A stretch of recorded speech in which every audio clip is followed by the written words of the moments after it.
Hola con todos y todas. Este es la cuarta entrega de Críticas y Debates Contemporáneos y esta vez está con nosotros Alejandra Santillana. Alejandra Santillana es investigadora del Instituto de Estudios Ecuatorianos, es doctorante de la Universidad Autónoma de México.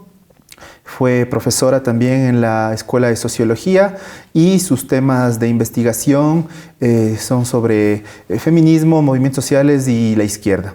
En ese sentido, te damos la bienvenida, Alejandra. Hola. Y pues, iniciar siempre con un agradecimiento de tu presencia y también con una pregunta que es como, digamos, necesaria y también como urgente, ¿no? Es decir, en estos momentos con todo lo que está sucediendo a nivel latinoamericano, regional y lógicamente mundial, se ha puesto de tapete nuevamente los debates acerca del feminismo. Entonces, en ese horizonte, Alejandra, más bien sería cómo discutir, cómo pensar el feminismo contemporáneo. Hola Cristian, hola con todos, con todas, con todes y con todo el equipo que permite esto. Gracias por invitarme al programa. Bueno, yo creo que ahorita estamos asistiendo a un momento distinto del feminismo, me atrevería a llamarlo internacionalista, ¿no? Digamos un poco para explicar y contextualizar qué es lo que le diferencia al feminismo a los feminismos de ahora con los feminismos de antes. Creo que es importante ubicar algunos elementos de cuál ha sido el debate previo a este momento, ¿no? Por un lado, hemos tenido siempre como la línea de un feminismo liberal que digamos, inició con las discusiones sobre los derechos a la participación de las mujeres en los diferentes lugares del mundo y la posibilidad del voto, y que fue transformándose como en esta idea de las mujeres activas, las mujeres sujetos participando, digamos, de la vida política del país y accediendo como a esta idea de la igualdad, ¿no? De derechos económicos, políticos, sociales, etcétera, ¿no?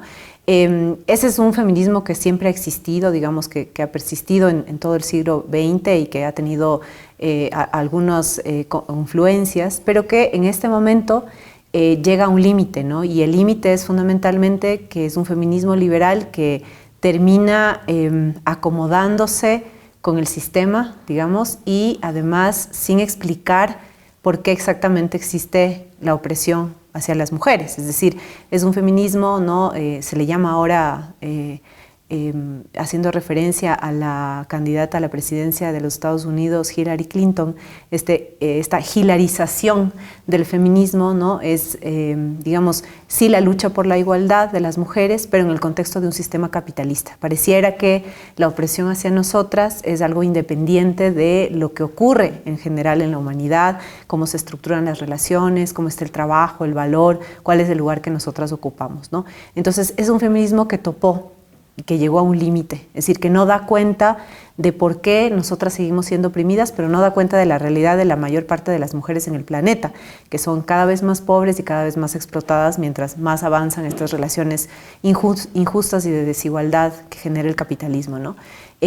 Por otro lado, ha existido siempre, digamos, a lo largo del siglo XX, la confluencia del feminismo marxista y también el feminismo materialista francés, que entraron en un debate importantísimo acerca de lo que implicaba la relación del capitalismo como orden social, ¿no? Y no solamente como la discusión desde la economía política o de las relaciones económicas, sino como orden social y qué pasaba ahí en la relación con lo que nosotras llamamos el patriarcado, que vendría a ser un sistema también, un orden, ¿no es cierto?, ideológico, cultural, político, y cuál era la relación entre el capitalismo y patriarcado. Ese es un feminismo que pone en el centro la discusión del trabajo y la reproducción social, ¿no? Y eso ¿qué significa? Significa cómo se reproduce la sociedad en su conjunto y en su totalidad. Es un feminismo que recoge las principales ideas del marxismo sobre la caracterización del capitalismo, pero lo tensa y lo lleva más allá en un debate sobre qué implica el trabajo doméstico, el trabajo de las mujeres en ese espacio del capitalismo.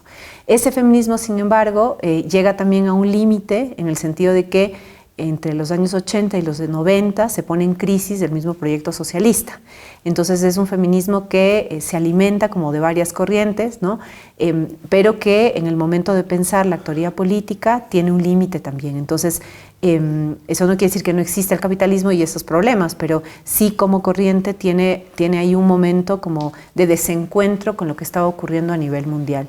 Y luego hay otros feminismos, digamos que son los feminismos negros, por ejemplo, ¿no? Fundamentalmente en los Estados Unidos, pero también en varias partes de África, o los feminismos de las Antillas, que discuten la reproducción social y el capitalismo, pero lo anclan con el debate de la opresión de raza, ¿no? Es decir, como logran plantear la discusión de raza y dicen no es posible entender capitalismo y patriarcado sin el racismo, ¿no? Entonces la lucha de nosotras no puede ser sino antirracista también, ¿no? Entonces entran a discutir muchísimo los privilegios de las mujeres en el feminismo blanco norteamericano y ponen la raza en el centro, ¿no? Y los feminismos otros, feminismos chicanos, los feminismos de Medio Oriente, los feminismos latinoamericanos, que entraron también a partir de los años 70, 80 a discutir otras características, ¿no? O sea, ¿qué implica la colonialidad para nuestras vidas? ¿Qué implica ser mujeres del sur? ¿Qué implica ser mujeres indígenas, mestizas? ¿Qué implica vivir, digamos, en el lado del mundo en donde la extracción de materias primas que se van hacia el norte es parte de nuestra organización misma de la vida? ¿Qué pasa con esas economías rentistas? Esos feminismos, sin embargo, como dice, digamos, hay un interesante texto de Nancy Fraser, que es una feminista norteamericana. Ella plantea que en algún momento este debate súper rico, que debatía redistribución, pero al mismo tiempo la diferencia entre las mujeres, ¿no? Por raza, clase, identidad sexual, tiene una deriva, ¿no? Y hay un triunfo de alguna manera de todo el embate neoliberal que vivimos a partir de los años 80 en los países latinoamericanos y en general en el mundo, ¿no? Cuando se derrotan las ideas, digamos, del socialismo, de la transformación, y se plantea que el único camino para la vida, digamos, es el capitalismo, ¿no? Que el único orden social posible es el capitalismo. Entonces, en ese momento, las ideas neoliberales, acordémonos que en el Ecuador el neoliberalismo nos llega en los años 80 con Febres Cordero, se acentúa con Rodrigo Borja en los años 90 y después tenemos varios gobiernos que intentan imponernos medidas neoliberales y de ajuste estructural. Lo mismo pasa en el resto de países latinoamericanos.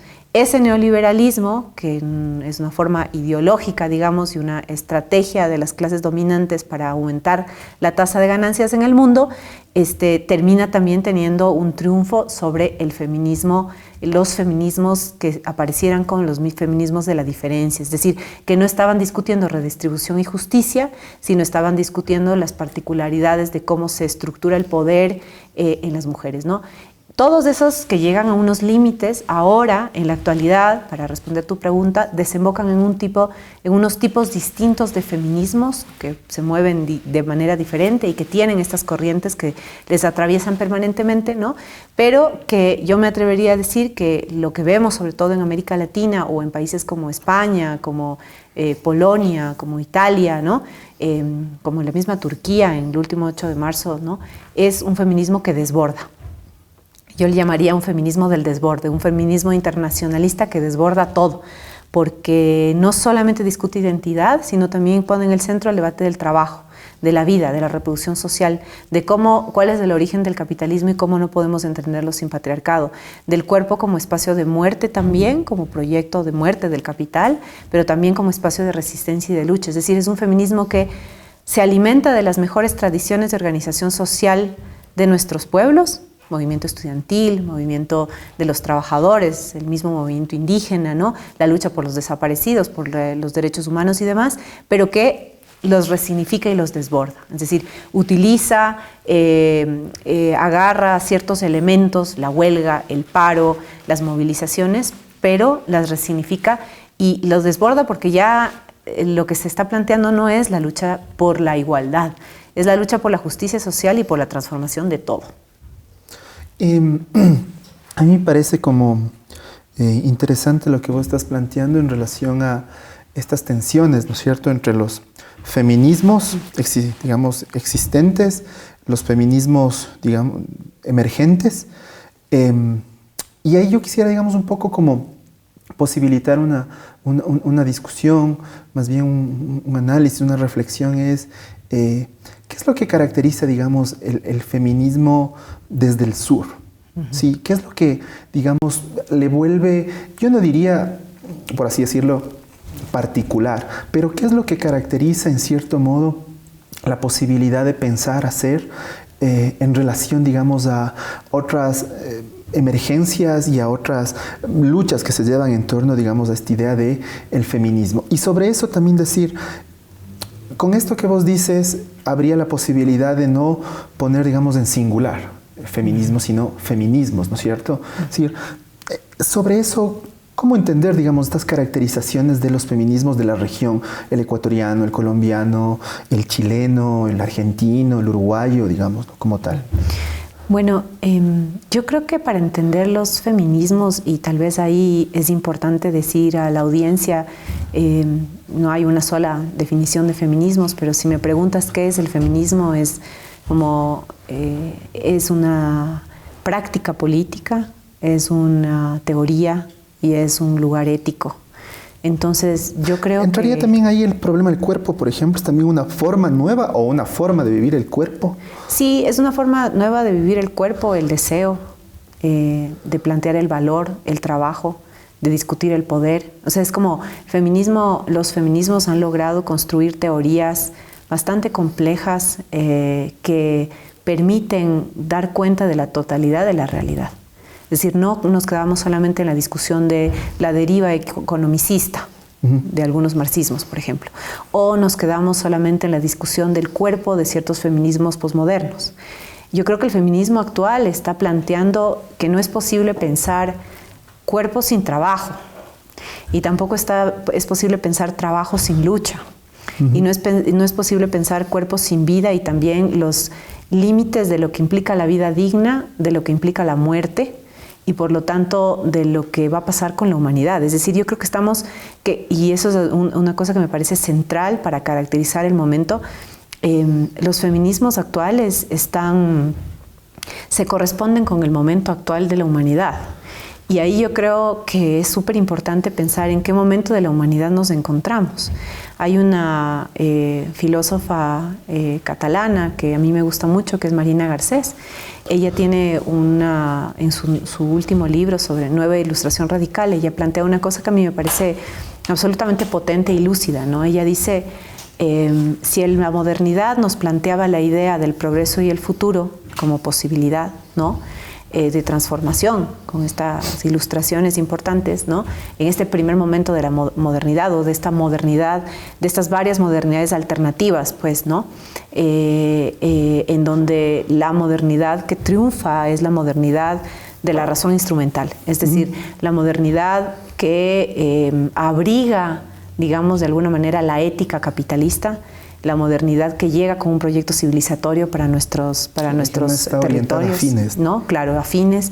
Esta modernidad que triunfa, digamos, nos plantea la idea del progreso, del futuro, del desarrollo, del avance civilizatorio, ¿no?, del trabajo en el centro y demás, pero era una modernidad que de todas maneras discutía los elementos centrales de cómo se estructuraba la vida, ¿no?, la belleza, el pensamiento. Luego viene como todo este embate posmoderno, que en realidad ya no nos plantea el futuro, sino el ahora siempre, ¿no?, el presente siempre, esta posibilidad de vivirlo todo, ¿no?, y que obviamente va limitando y va dejando de lado las discusiones también estructurales de la historia, ¿no? Ella dice, ahora no estamos viviendo ni el tiempo del futuro, ni el tiempo del presente, ni el tiempo del pasado. Estamos viviendo el terrible momento del momento póstumo. Dice, estamos en una condición póstuma. ¿Por qué? Porque la humanidad ha llegado a un momento en donde los límites mismos de la vida y del planeta están en discusión. Es decir, Marina Garcés dice, la pregunta de ahora es ¿hasta cuándo?, ¿no? ¿Hasta cuándo vamos a poder tener derechos? ¿Hasta cuándo vamos a poder tener agua? ¿Hasta cuándo va a poder el planeta vivir? ¿Hasta cuándo voy a tener trabajo? ¿Hasta cuándo voy a tener una relación amorosa? ¿Hasta cuándo? Es decir, como todo lo que antes más o menos existía como realidad, matrimonio, familia, etcétera, desestructurada, con relaciones de poder, está en cuestión, como está en cuestión misma la existencia de la humanidad, del ser humano, por todo lo que está ocurriendo en el mundo, ¿no?, los límites concretos, ecológicos a los que nos ha llevado el sistema capitalista, ¿no?, y las formas de consumo y de producción.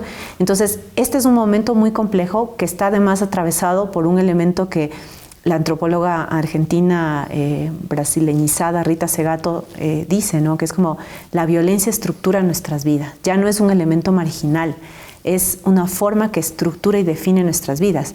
Vemos violencia en todo lado, es decir, y América Latina es uno de los continentes más desiguales y más violentos que hay en el mundo. Es decir, vemos la tasa de feminicidios de los 25 países en el mundo con mayor número de feminicidios, 14 países están en América Latina.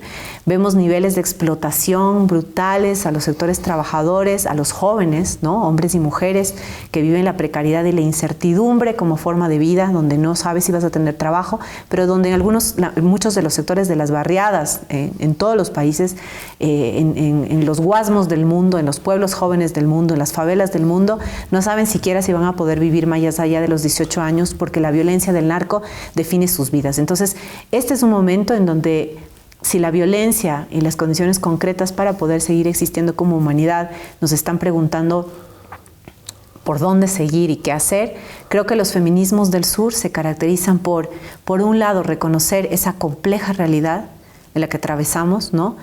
Por otro lado, por plantearse un proyecto emancipatorio de liberación, no solo para las mujeres, sino para el conjunto de la sociedad. Creo que además son feminismos que ponen en el centro la vida. Es decir, lo que no nos interesa debatir derechos de participación o que nos aumenten tal cosa o cierto reconocimiento legal. Lo que estamos ahorita peleando es para poder tener vidas dignas, ¿no? ¿Y cuáles son las vidas dignas? Las vidas vivibles. Las vidas en donde podamos medianamente reproducir espacios colectivos, comunitarios, ¿no es cierto?, que no estén atravesados por la privatización y por el interés de las transnacionales, pero también de los estados, ¿no?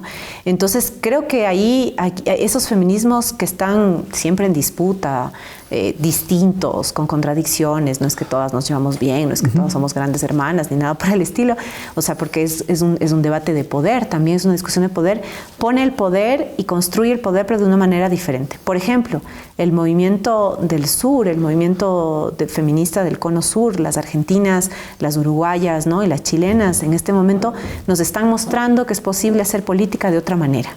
Es decir, estar ahí con un millón de chicas en la calle, ¿no es cierto?, como pasó para la discusión de la ley y de la legalización del aborto en Argentina, o el 8 de marzo en Uruguay, o la discusión de educación no sexista en Chile, con la cantidad de mujeres en las calles, de adolescentes, ¿no?, ahí presentes, uno ve que lo que están planteando las compañeras es, básicamente nos están diciendo, el poder puede circular. No necesitamos una referente, todas somos referentes, todas somos voceras, ¿no? Y eso es una cosa importante, porque estamos acostumbrados a una forma política bastante decadente, en donde tú encuentras al vocero y sabes que con él te puedes sentar a negociar. Es una forma de hacer política en masculino, diría Raquel Gutiérrez, ¿no? Eso iba a preguntarte, porque justamente con esta diversidad de prácticas, de concepciones, de entendimientos del feminismo, indudablemente asalta, digamos, bueno, ¿cuál es, si es que se puede hablar de un halo vertebrador alrededor de la forma de ir construyendo teóricamente el feminismo? ¿Sí? Porque antes era más claro, es decir, vos tenías el marxismo, tenías ciertas tendencias más socialdemócratas o liberalismo a secas, pero dentro, digamos, de las discusiones sobre los feminismos, cómo poder, digamos, mirar si es que, o si es que está claro o está en debate aquello, ¿por qué razón? Y ahí va mi pregunta, justo vos dijiste eso, esta relación entre feminismo y política, pero también la relación entre feminismo y las formas de hacer política, ¿sí? Que vos ves que es como bastante tensionante a partir, digamos, de preceptos como, te pongo un ejemplo que puede sonar hasta, digamos, en cierto modo pedestre, ¿no? Las luchas principales son las luchas de clase y no las luchas sobre otras posibilidades. Ahí hay una tensión, entonces, ¿cómo ubicar, digamos, estas posibilidades, estos encuentros, desencuentros, tensiones, como se quiera llamar, sobre esta idea de un eje vertebrador teórico del feminismo, ¿no es cierto? O varios ejes vertebradores teóricos, y esta relación con la política, digamos, no sé si decirle tradicional, o la política, o la realpolitik, en relación a que las urgencias son otras, ¿no? Las urgencias son otras, o las necesidades son otras. A ver, yo creo que, o sea, pensando en esta pregunta, digamos, para llegar a esa pregunta, pienso en todo el debate y las tensiones entre el feminismo y el marxismo. Hay una feminista italiana que se llama Cinzia Arusa, que acaba de escribir un libro muy lindo que es Divorcios y matrimonios entre feminismos y marxismos. Y es el análisis de todas las internacionales y del movimiento obrero y cuáles han sido como estos lugares de confluencia, pero también estas rupturas enormes entre el feminismo y el movimiento obrero, ¿no? Y una de las cosas que ella dice, ¿no? Que es una feminista muy lúcida, marxista, ella se reconoce como socialista, es que básicamente su hipótesis central de todos los análisis es que en algún momento, en los primeros años de la Revolución Rusa, en 1917, la presencia de Clara Zetkin, de Alejandra Kollontai, de una serie de mujeres que estuvieron ahí produciendo revistas, talleres, discutiendo, ¿no? Y este diálogo con Lenin, que fue muy interesante, el diálogo con Lenin. Bueno, Marx y Engels ya tienen como algunos elementos desarrollados y ubican la familia, ¿no? En ese momento era la familia el núcleo que básicamente originaba la opresión a las mujeres, ¿no? Y de alguna manera las mujeres éramos como la ampliación, la extensión de esa explotación que vivían los hombres dentro del sistema capitalista, ¿no?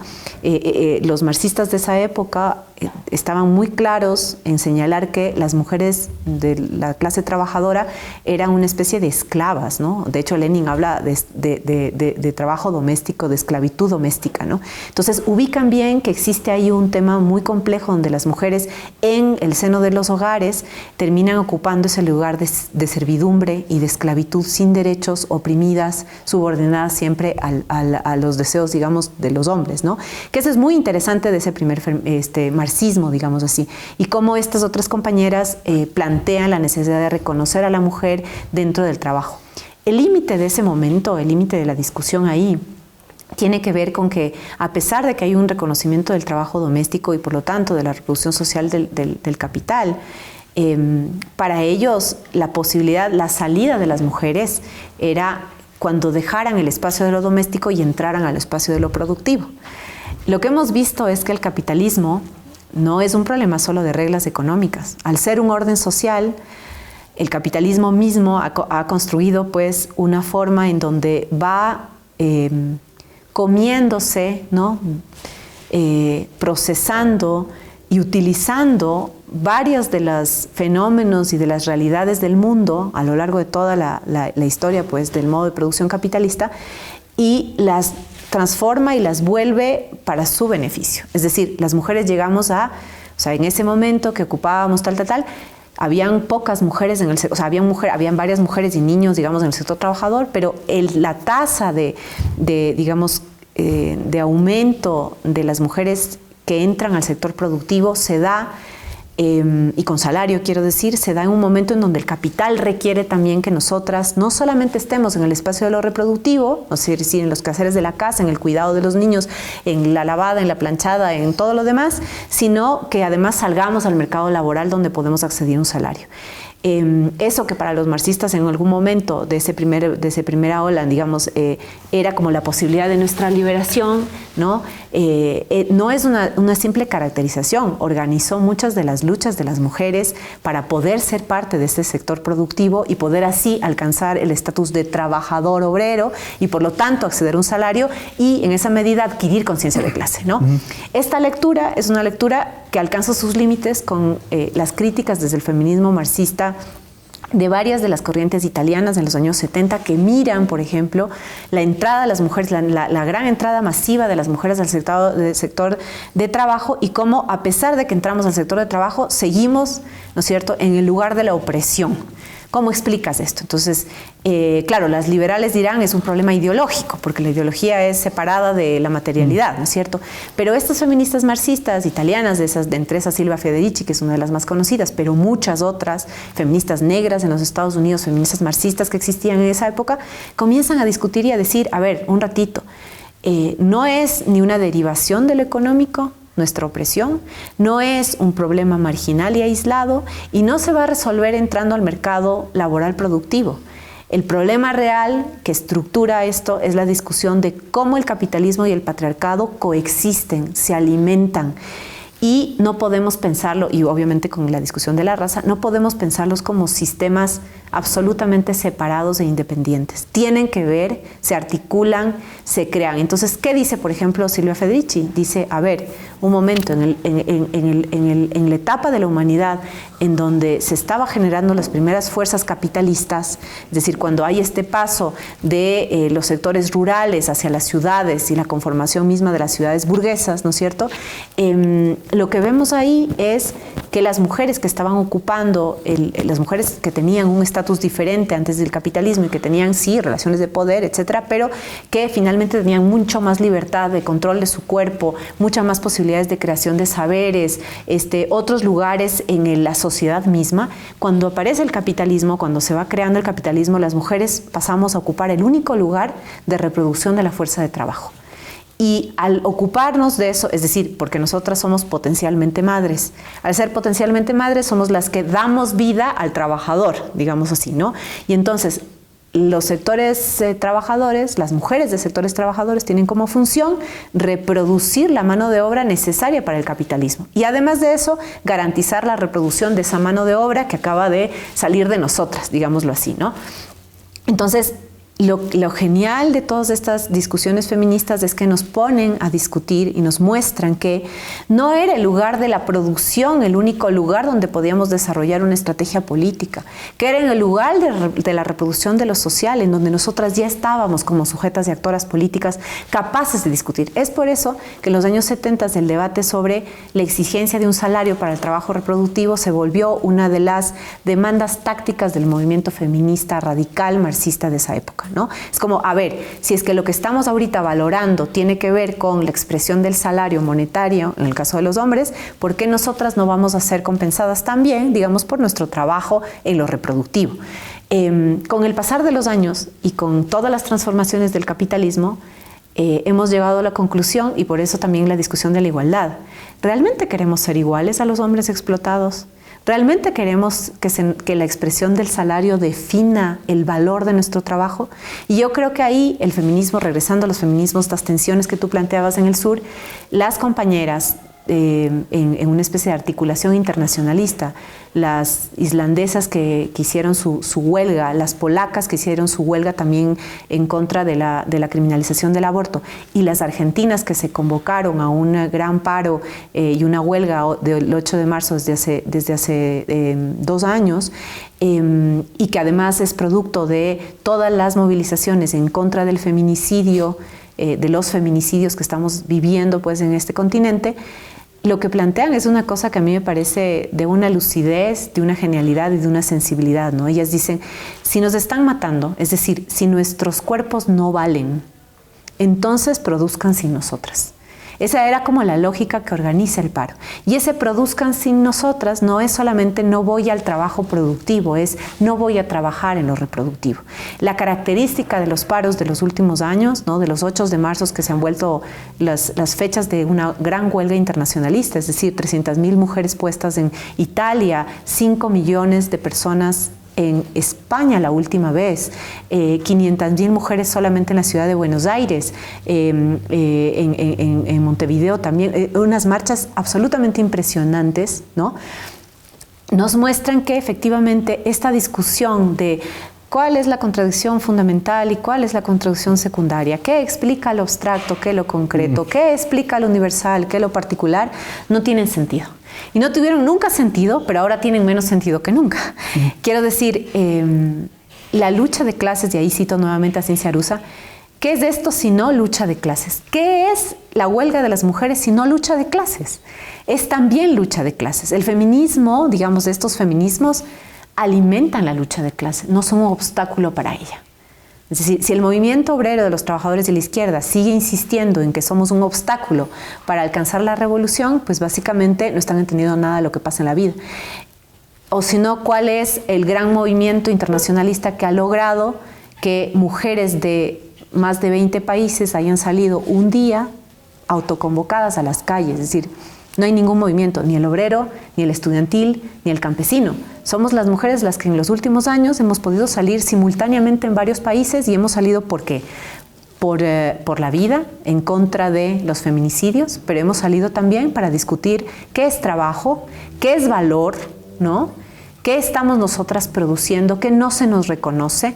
Y además poniendo en jaque las mismas formas, y ahí regreso a tu otra pregunta, de hacer política. Es decir, la lógica sindical, con todo el respeto y admiración que yo puedo tener por el movimiento obrero, en general, al menos el movimiento no amarillista obrero, sino el que está comprometido pues, con los trabajadores, es un movimiento que finalmente tiene unas estructuras absolutamente verticales, ¿no es cierto?, de obligatoriedad en términos de huelga, es decir, como cuando el sindicato decide que hay que sumarse a la huelga, entonces todos los trabajadores que están sindicalizados deben hacerlo. Y se discute la huelga como el espacio en donde sales a las calles y no trabajas, ¿no es cierto?, o un paro, una cosa así. Lo interesante del movimiento feminista ahora es que, lo que yo decía al inicio, ¿no?, esas formas tradicionales, esas formas típicas, absolutamente importantes, revolucionarias también en un momento, de parar con la producción, son discutidas bajo la lupa de cuál es la realidad del trabajo hoy en día. Y ya no hay tal cosa como el obrero de la fábrica como único sujeto existente del trabajo. Lo que tienes ahora es una precarización de todos los trabajos, ¿no? Ya las compañeras de Precarias a la Deriva en España nos decían hace muchos años, si la huelga era la forma que adquiría el trabajador de una fábrica para poder parar y por lo tanto no darle su tiempo de trabajo al capital, ¿cuáles son las nuevas formas cuando el trabajo ya no está en la fábrica, sino está desmenuzado por la ciudad? Veamos Quito, veamos las ciudades en el mundo. Tienes trabajadores que sí van a su trabajo y que tienen un horario, y luego tienes trabajadores desperdigados por toda la ciudad, el comercio informal, los trabajos de cuidado, gente que tiene 3 trabajos y que tiene que solamente así sostener su vida. Es decir, esas formas de trabajo están siendo incorporadas en el sindicalismo, los sindicatos están comprendiendo esas formas de trabajo, peor aún, los sindicatos están comprendiendo que la reproducción de la vida, ese trabajo que se hace en casa, pero también el cuidado de la naturaleza, los territorios, al agua, ¿son trabajo o están diciendo que eso no es trabajo? Entonces yo creo que el movimiento feminista lo que hace es discutir en la realidad actual del capitalismo cuáles son las nuevas formas de trabajo, las explotaciones existentes, la precariedad y la incertidumbre como formas generalizadas en el mundo. Y a partir de eso darle la vuelta, ¿no? Por eso es el desborde, por eso es un feminismo internacionalista del desborde, porque logra agarrar eso, pero luego lo politiza. Las compañeras del Ni Una Menos de Argentina y de las ramas de sindicatos nuevos de Argentina, en unas últimas conversaciones me contaban, yo aprendí muchísimo con ellas, hace poco estuvimos en un espacio, y ellas decían, no, por ejemplo, ¿no? O sea, nosotras hemos logrado poner en jaque primero a los sindicatos, ¿no? Ponerles contra la pared y decir, a ver, perdón, pero estamos nosotras poniéndonos aquí todas estas mujeres, pero además han logrado politizar la forma del paro. Es decir, si hay mujeres que no pueden parar porque podrían perder su trabajo y nadie les garantiza tener un trabajo, ¿qué hacemos con ellas? ¿Les decimos, no, entonces ustedes no pueden ser parte del paro? ¿O hablamos y construimos formas específicas para que puedan ellas parar? Entonces nos contaban, ¿no? Las compañeras del Ni Una Menos, cómo habían logrado que las mujeres de los comedores populares en Buenos Aires, que tienen que darles de comer, ¿no es cierto?, a un montón de trabajadores, de jóvenes, de niños y demás, decían, nosotros no podemos parar. ¿Pero qué decidieron? Decidieron poner un cartel que decía, estamos en paro, mujeres en paro, ¿no? 8 de marzo, viva la huelga, y poner abajo otro mensaje que era, ahora comen ustedes crudo. Entonces fue su forma de parar. Es decir, como dieron de comer a la gente, pero crudo. Arroz, papas, lo que fuera crudo. Fue su forma de parar. No tuvieron que perder el trabajo, no se les obligó a perder el trabajo, no se les obligó a adoptar una sola forma de hacer huelga, pero pudieron politizar esa forma propia de ellas. Otras se pusieron un pañuelo, otras sacaron una bandera, otras tuvieron 10 minutos de paro porque no podían parar más, ¿no? Es como, ¿cómo discutimos estas nuevas formas, estas formas siempre presentes en la realidad y las politizamos?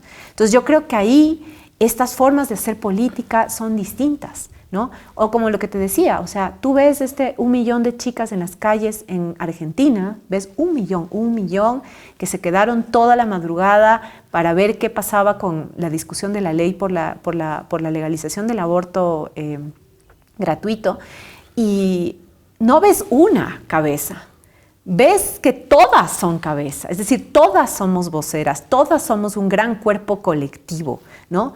Entonces, creo que la otra cosa que está detrás, subyacente a esta discusión de la política, es que finalmente, ¿no? Y ahí cito a Verónica Gago, que es esta súper teórica, feminista, militante de Argentina, ¿no?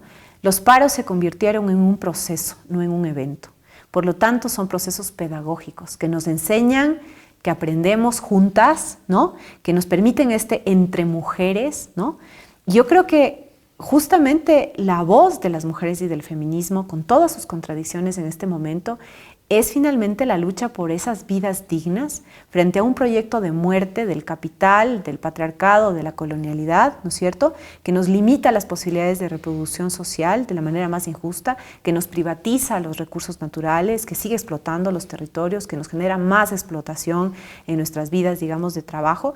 Y es salirnos también de eso que llama Rita Segato, del mandato patriarcal. Es decir, hay un mandato masculino para que nosotras sigamos ocupando el lugar de la reproducción. Pero además ese lugar de la reproducción es el lugar, o sea, no solamente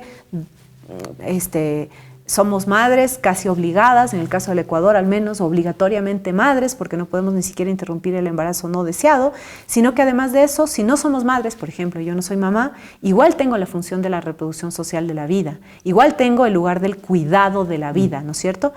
No digo que haya hombres que no cuiden, pero en general la función social de nosotras mayoritariamente es la del cuidado. Pero ese cuidado no solamente es reproducir la vida, darles de comer, no sé, la forma material, el cuidado es amor. Ahí la gran frase de los últimos años, eso que ustedes llaman amor, nosotros lo llamamos trabajo, porque es el trabajo que permite que todos los trabajadores en este mundo hiperexplotado no se vuelvan locos. La posibilidad del afecto, la posibilidad del contacto, esa posibilidad del afecto es una cosa que te permite no enloquecerte. Y esa es la función que nosotras también tenemos. Ahora, yo creo que el gran salto del feminismo hoy en día es que ya no queremos ser solo, y cito ahí a Marina Garcés de nuevo, cuidadoras de un mundo enfermo. Ahora queremos estar juntas para transformar, subvertir, rebelarnos y volvernos peligrosas para el sistema. Todo lo que habías reflexionado, Alejandra, supone siempre que está como transversalizado un problema político, es decir, la política está, digamos, muchas veces más expuesta y otras veces subyacentemente, pero siempre, digamos, está como permanentemente citada, ¿no? En las formas de hacer o en las formas de decir. En ese horizonte a mí me parece también, digamos, que podríamos dialogar sobre cómo a vos te parece pensar ya no solo el feminismo, sino también pensar o por lo menos ubicar la tensión existente entre lo que vendría a ser la izquierda contemporánea y en relación a todas las órbitas que está, que no solo es el feminismo, sino el problema ecológico, el problema económico como tal, el problema de gobernabilidad, es decir, cómo gobernar de algún modo, ¿no? Yo podría decir en cierto modo que tal vez ya no hay el afán revolucionario digamos, de destruir el sistema, subvertir el sistema, la toma de poder. En ese horizonte, vos, ¿cómo ves el problema de la izquierda, digamos? Cuando digo problema, no digo de manera de prejuicio, sino más bien en términos de reflexión, los matices que puede haber. ¿Cómo ves el momento de la izquierda? Sí puede ser regional, pero sobre todo pensando en nuestro sentido, tal vez en nuestros lugares más cercanos, ¿no? En el país. ¿Cómo vos ubicas, digamos, en esta tensión? Sí, feminismo es político, pero también el asunto de la política vinculada a las posibilidades que tenemos para, digamos, en este caso, gobernar, autogobernarnos o simplemente pelear por algo distinto, ¿no? En ese sentido. ¿Vos cómo asumes el problema de la izquierda, digamos, ¿no? A ver, yo creo que finalmente después del triunfo del neoliberalismo con sus matices en el mundo entre los 80s y los 90s, que fue un triunfo ideológico, ¿no?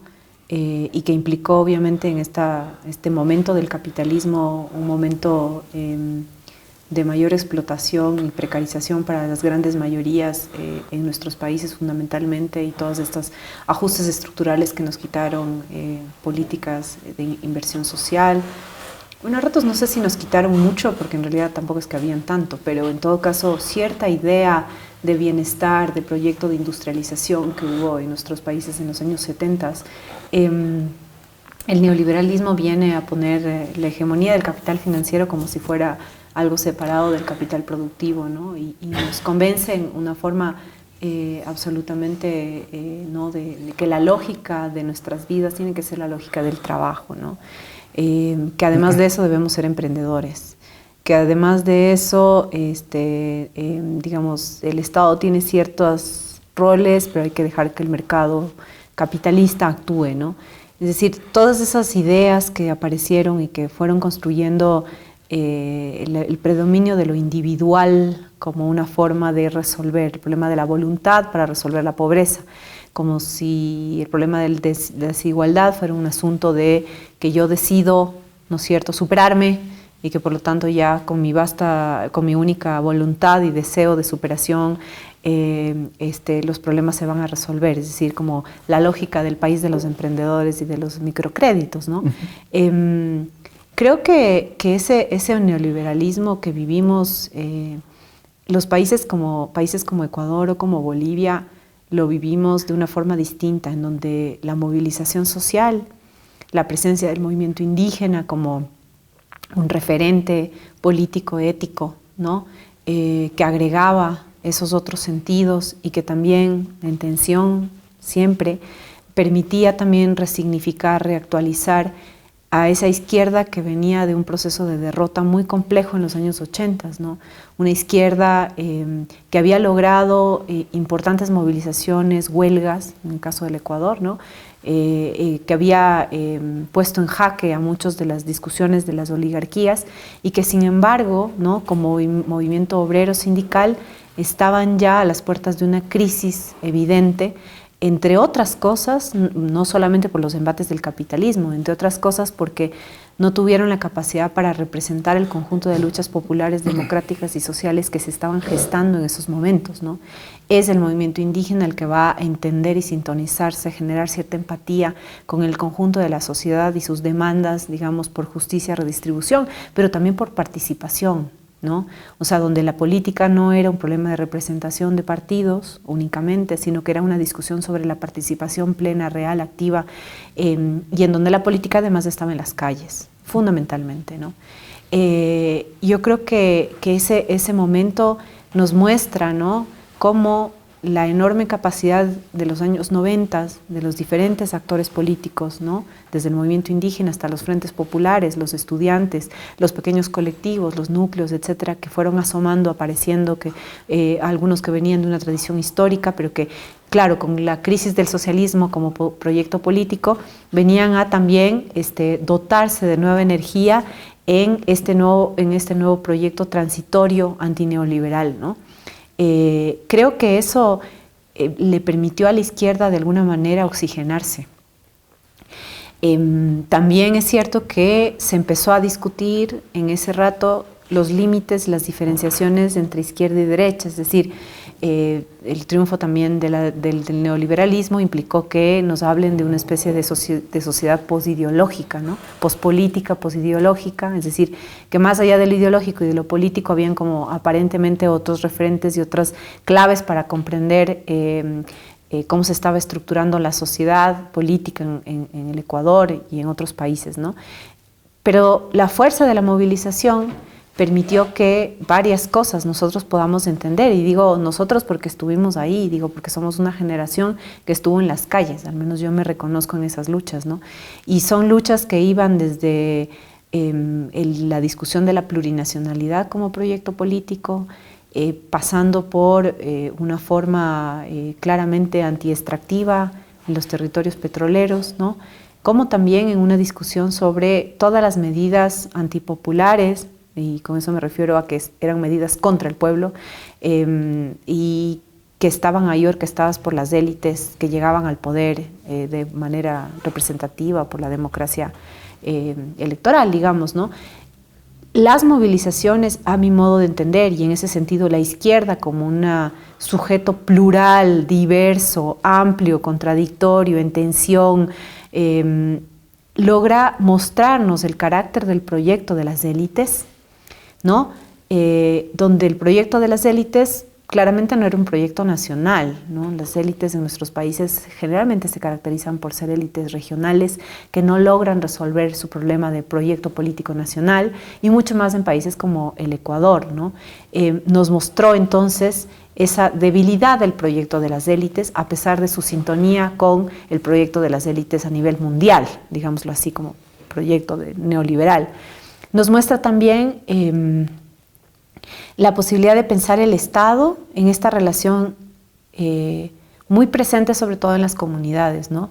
Con el Estado, es decir, hay cosas que podemos hacer con el Estado, hay otras que hacemos contra el Estado, porque el Estado finalmente es un Estado de clase, opresor, patriarcal, pero también más allá del Estado. Ese más allá del Estado que está presente en las sociedades andinas fundamentalmente, ¿no? Que tienen otro tipo de heterogeneidad y de diversidad, son sociedades, y eso ya lo veía Mariátegui, lo vio Cueva, etcétera, ¿no? Esas heterogeneidades de nuestros mundos andinos nos permitían pensar ese más allá. Y ese contra y más allá es parte de la comprensión de lo que implica el lugar que el Estado tenía en ese momento para nosotros, ¿no? Entonces, la idea de todas las caídas de los presidentes y demás nos muestran la debilidad del sistema político, ¿no? De la poca legitimidad del proyecto de las élites para incorporar a sectores populares, ¿no? De las medidas propiamente que estaban determinando y definiendo nuestra vida material, el desempleo, la pobreza, ¿no? La falta de educación, el no pago a los maestros, el no pago a los médicos, etcétera, etcétera. No, toda esa importante movilización que hubo durante varios años en el Ecuador y en Bolivia, que puso en jaque a los gobiernos y que también nos permitió pensar que era posible todo, ¿no? Con esta rebeldía, con esta idea de la insubordinación, con esta falta de respeto al poder constituido, ¿no? Que nos caracterizaba, fue también mostrándonos cómo la izquierda y el conjunto de los movimientos sociales no lograron tampoco triunfar en el espacio de la representación política, del juego, pues, de la democracia burguesa. Es decir, cada candidato que poníamos, ¿no? O que se pensaba para ganar la presidencia, después de las varias caídas presidenciales y demás, no alcanzaba una mayoría, ¿no? Es en ese contexto complejo, donde las élites no pueden representar lo popular con legitimidad y sostenibilidad, sino que son proyectos que permanentemente se están truncando, pero también en donde las izquierdas, ¿no? Más allá de la movilización y de lograr capitalizar el descontento, no logran construirse como un proyecto alternativo para la sociedad ecuatoriana. Es en ese contexto complejo, ¿no? Donde aparecen los gobiernos progresistas, que van a autodenominarse de ahí para acá como los representantes únicos y legítimos de un proyecto de transformación, ¿no? En este caso, en el caso del Ecuador, de la Revolución Ciudadana, ¿no? Esa Revolución Ciudadana y esa Alianza País que está compuesto, que siempre estuvo compuesto por varios sectores, que fue multiclasista, que fue multiideológica también, ¿no? Viene a ocupar un lugar bastante complejo en la política ecuatoriana. Y ese lugar complejo es el lugar en donde el Estado, no como relación social histórica, el Estado como reforma institucional del Estado, es decir, el Estado como ese conjunto de herramientas, de instituciones, de leyes, etcétera, tienen que ocupar el lugar que resuelve lo público político, ¿no? Si antes eran las calles o los espacios colectivos y las organizaciones históricas tenían un rol fundamental en la mediación entre el Estado, el capital y la sociedad, ¿no? Con los gobiernos progresistas, el Estado viene a decirnos que las organizaciones ya no son relevantes y que el Estado puede manejar directamente la relación con la población. Esa es una forma bastante complicada, ¿no? Y real, porque además el Estado no es un ente desclasado, pues es un Estado de clases, un Estado colonial, es un Estado patriarcal con sus lógicas, en donde las élites financieras, oligárquicas, que habían, digamos, manejado el país directamente en las etapas neoliberales y anteriores, ocupan un lugar relegado en el sentido de que no están directamente vinculados con la política, no son ellos los ministros, no son ellos los asambleístas, etcétera, pero que a la larga por el alto precio de las materias primas, por el lugar que nosotros ocupamos en el mercado mundial y por las medidas concretas que los gobiernos progresistas hicieron para aumentar, digamos, las ganancias, ¿no? Finalmente son proyectos que triunfan, digamos, en el sentido de que logran capitalizar y sobre todo apaciguar el conflicto social que existía en el Ecuador, minimizar la movilización, criminalizar la protesta y el campo popular. Ese es un contexto muy complejo porque implica de alguna manera una derrota de la izquierda como sujeto, ¿no? De las otras izquierdas, quiero decir, que estuvieron rápidamente en la oposición y críticas, que sufrieron estas políticas sistemáticas, ¿no? Ahí cito lo que dice Mario Hunda, este compañero sociólogo ecuatoriano, ¿no? Él plantea que básicamente el Estado se convierte en el actor legítimo y único que controla, procesa y monopoliza la resolución de los conflictos sociales en el Ecuador. Cuando antes habían sido también las organizaciones, el Estado viene a ocupar ese lugar.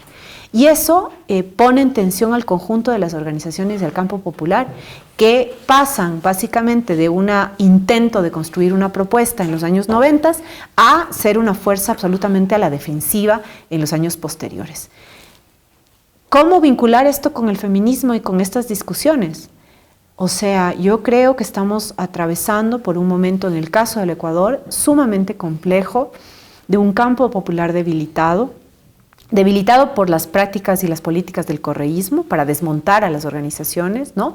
En una cosa absolutamente reaccionaria y conservadora y autoritaria, pero también por los propios límites de la izquierda, sus propios límites que venían siendo arrastrados antes del correísmo y que en el correísmo se ponen en jaque, y otros nuevos problemas que aparecen, ¿no? Entonces yo creo que el campo popular se pasa en la tensión entre conservar la estructura y las prácticas y el lugar legítimo en la historia, y al mismo tiempo ver cómo la realidad se transforma, se vuelve más capitalista, se vuelve más urbana, se transforma con otras lógicas, se vuelve disciplinada. Tienes unas subjetividades absolutamente extrañas. Esta universidad, como todas, están atravesadas por la idea de la meritocracia, ¿no?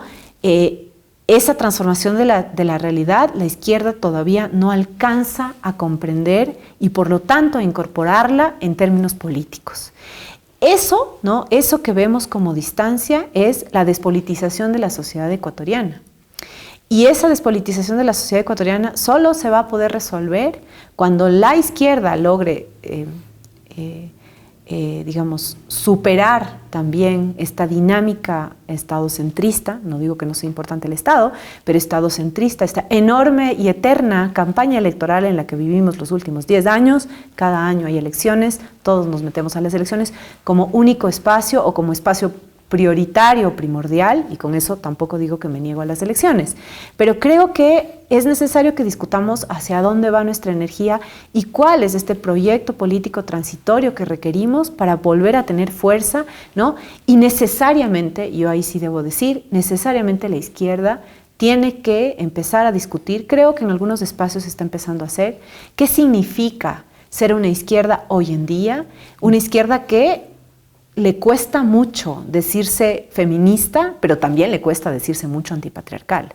Es decir, como le costó muchísimo decirse plurinacional y como le cuesta muchísimo pensar en términos ecológicos. Yo creo que este es un momento de enorme reto para la izquierda porque implica repensarse y mantener lo que había como legitimidad histórica y como vigencia actual, pero también al mismo tiempo reinventarse. Y en ese sentido yo creo que el reto de los espacios feministas en el Ecuador implica también que nosotras necesitamos construir una fuerza amplia, plural, democrática y política, ¿no? Que vaya más allá de las agendas de los colectivos, que vaya más allá de las agendas de las ONGs, que vaya más allá de la agenda de la institucionalidad. Es decir, como tenemos súper metida la institucionalidad en nuestras vidas. ¿Cómo transformamos eso? ¿Cómo nos volvemos distintas? Y yo creo que el volvernos distintas solo pasa si es que nos lanzamos a un proceso pedagógico, político, de construcción, de organizaciones, de espacios asamblearios que nos subviertan a nosotras mismas. Y eso solo es posible con otras, distintas, ¿no? Entonces creo que este es un momento complicado. Yo confío en que este pueblo, que es bastante irreverente y que es bastante rebelde, recupere también ese núcleo y que el proyecto de disciplinamiento no haya vencido. Son los retos a trabajarse. Te agradecemos, Alejandra, por este espacio. Esta ha sido la 4ª entrega de Crítica y Debates Contemporáneos. Agradecemos siempre a la institución y nos vemos la próxima. Buenas tardes. Chao.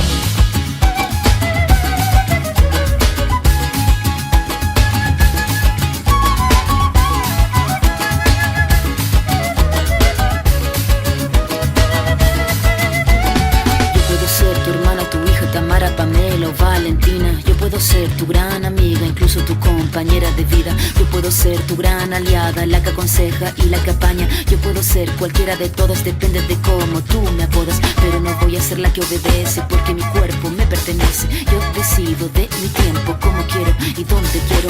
Independiente yo nací, independiente decidí. Yo no camino detrás de ti, yo camino de la para ti.